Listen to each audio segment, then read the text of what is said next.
War is in the papers. Lots in the papers, but let me start with a story that I know you want to do straight jobs for those with godfathers, but there's a story about Alco set to return amid surge in road carnage. This is the Daily Nation, the front page of the Daily Nation. Now, some really sobering statistics there.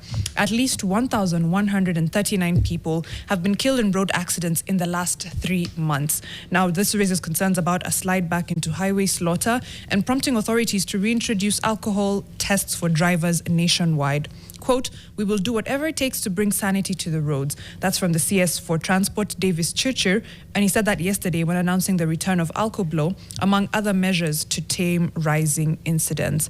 There's a really scary image on the front page there. The wreckage of a matatu belonging to Member Sacco that was involved in an accident on the Bomet-Kericho highway, and the crash involved 3 vehicles, claimed 15 lives and left 14 others nursing injuries. The story continues on page 6 and 7, but the fact that drink driving is blamed for rising road accidents as the CS orders a return of Alco is really, really sobering.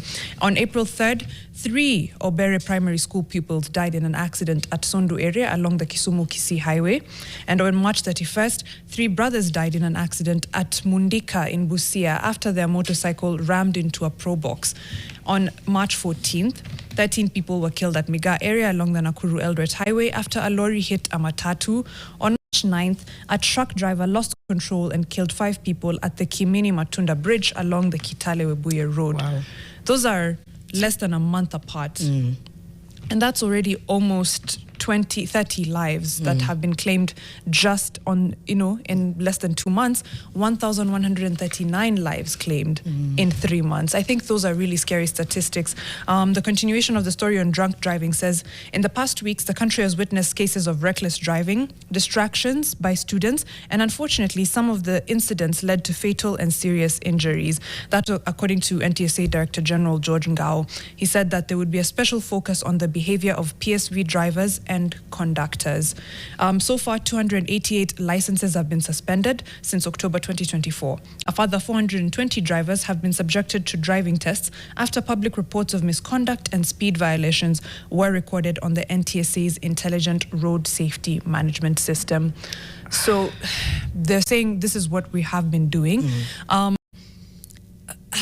want to ask, is it a combination of all of these things? Is it poor driver behavior, little driver knowledge, perhaps, not even properly qualified sometimes to be driving a certain class of vehicle?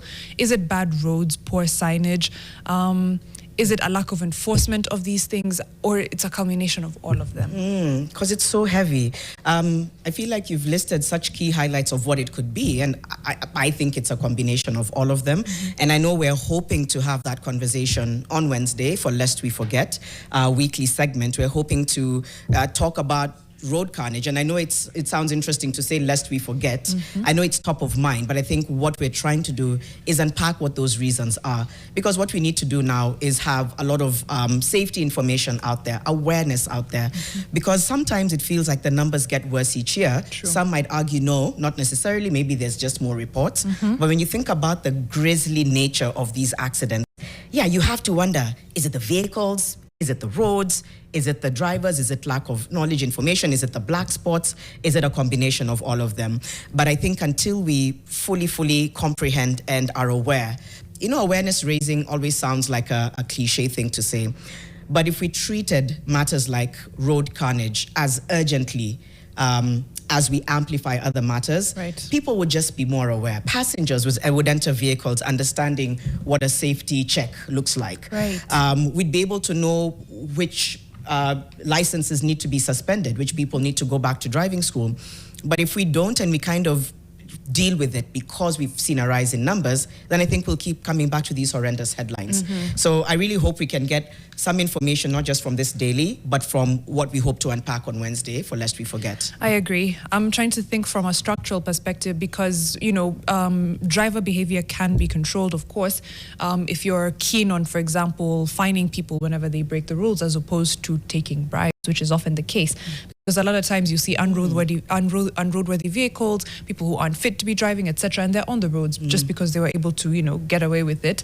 But I'm thinking there's some structural things that can be done to help fix whatever is going on, as simple as, are roads marked properly? Are they well lit? Are they well maintained? That's a great place to start. Are the vehicles on the road worthy of being on the road? And are the people driving them also qualified and capable of driving them? Are they in a good state? Are they not too tired in the case of PSVs? I know there was a time when, of course, they were enforcing very strictly that if you're doing a distance above, is it 6 or 8 hours, that vehicle needs 2 drivers. Is that something still being enforced?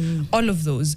And then now, if we've done all of that and we still have road carnage, then we have serious problems. But I don't think we've covered all of that. No, I don't think we have. And even as we move away from that story, I think about sometimes my drive coming here every morning, and there's such a long stretch of it's so dark, and I think, okay, I'm aware that I need to be careful, that I need to drive in a certain way, but not everyone is on the same page. You can see some vehicles really struggling. They feel like your lights are not dipped. I'm like, no, they're dipped. So they're, coming at you with everything. And I say, this is how it starts. It'll take one of us to make a wrong move, and it's an accident. So no, it's extremely dark.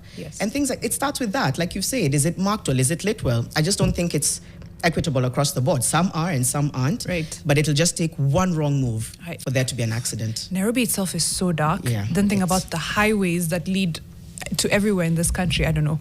There's a lot of work to be done. Kura, Kenha, national government, county governments. If we really want this road menace to, stop being as to stop claiming as many lives as it has.